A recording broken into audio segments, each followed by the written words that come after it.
First and foremost, Kal Halal, Yahweh, Bahashem, Yahweh Shai, Bahashem Rakah Kodash. Double honors to the apostles and the elders of Great Millstone who taught me this truth and who lead as examples to the flock. Peace and salutations to the Akim out there pushing his word in our society and our truth. Shalom. And again, we stand on our watch, blowing the trumpet, letting, the elect of our people know the prophecies that are coming to pass, filtering the news, through the Holy Scriptures, through the prophecies, to blow the trumpet in Zion.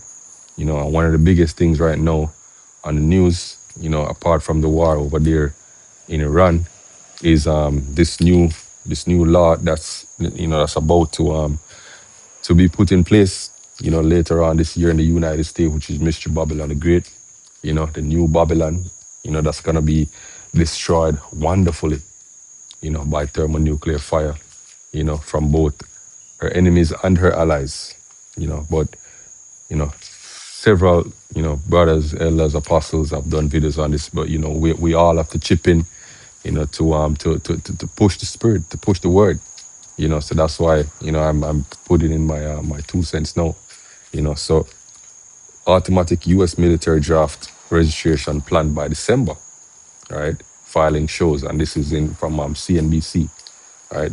So it says the selective service system plans to automatically register eligible men between the ages of 18 and 26 for U.S. military draft by December, almost half a century after compulsory registration for the draft for that group became law. So previously it was a voluntary thing, as it will go into, you know, it says there has not been a military draft since 1973. So that's one of the things that we have to clarify when doing these videos. This is not saying that a military draft is going to happen in December, right? That will still happen, in my opinion, my spiritual opinion, and every other brother will agree, But this update right now is not saying that a military draft will happen in December. What's going to happen is that the law that was in place, for men between 18 and 25 to voluntarily, which it's not really voluntary, because if you don't sign up, then there's a $250,000 fine or 5-year imprisonment. So it's not really voluntary. But to ensure that everybody is there, no, they want to automatically enroll them, right? And what this does is when you're enrolled to the selective service office, right? You let the country know that you are eligible for call up for conscription when there is a draft. So they have your information on file, so that when there is a draft, you can be found easily. Right? That's the point of registration for the selective service system, right? To make sure that the government has your information, So that's really what's happening, and the US is passing this law, because it knows that conflict is coming, and also because this is this is fulfillment of prophecy. This is Joel chapter 2 verse 20. It says, "But I will remove far from you the northern army," which is what? Which is America, right? North America, United States of America. That's the northern army, right? Into a land, and will drive him into a land barren and desolate. That's the land of Saudi Arabia over there in the Middle East, right? America has a lot of bases over there in the Middle East that are being attacked right now by Iran. A lot of soldiers are dying, but they're not reporting it.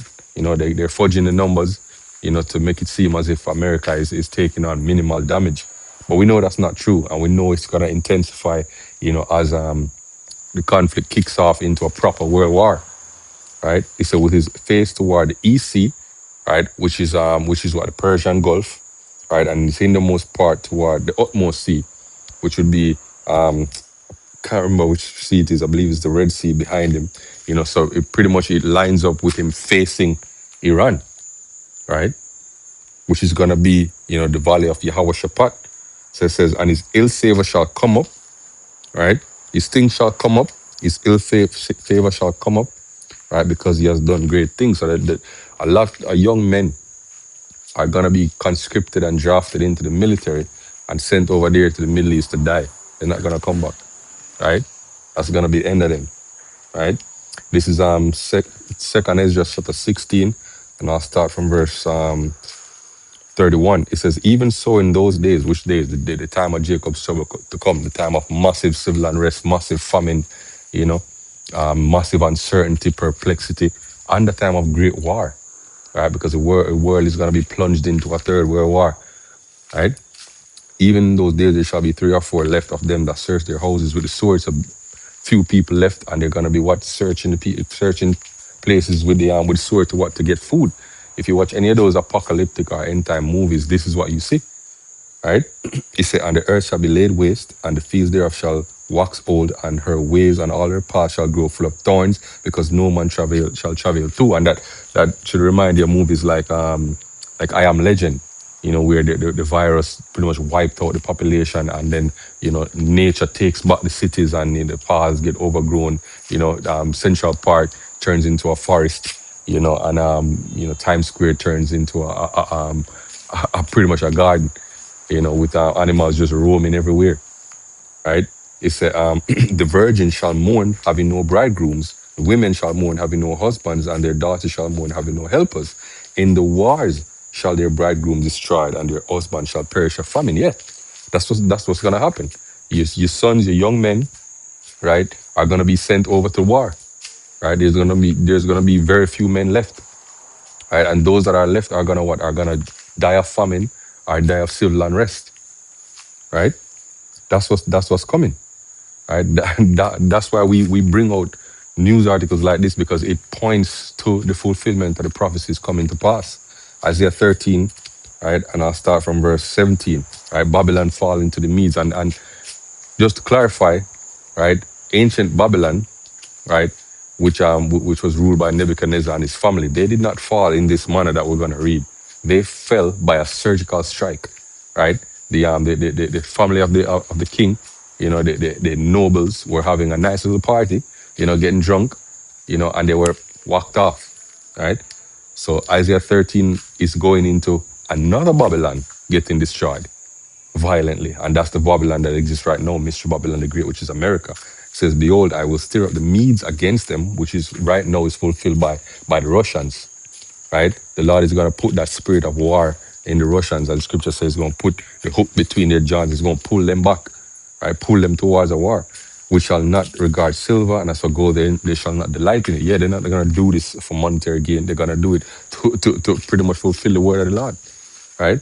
Their bows also shall dash the young men to pieces. Then that the bows goes back to what their weapon, right? Which or the chief of their weaponry is what is the ICBM missile, right? It's gonna dash the young men to pieces, right? And they shall have no pity on the fruit of the womb. Their eyes shall not spare children. And Babylon, the glory of kingdoms, the beauty of the child is excellently shall be as when God overthrew Sodom and Gomorrah. It shall never be inhabited, right?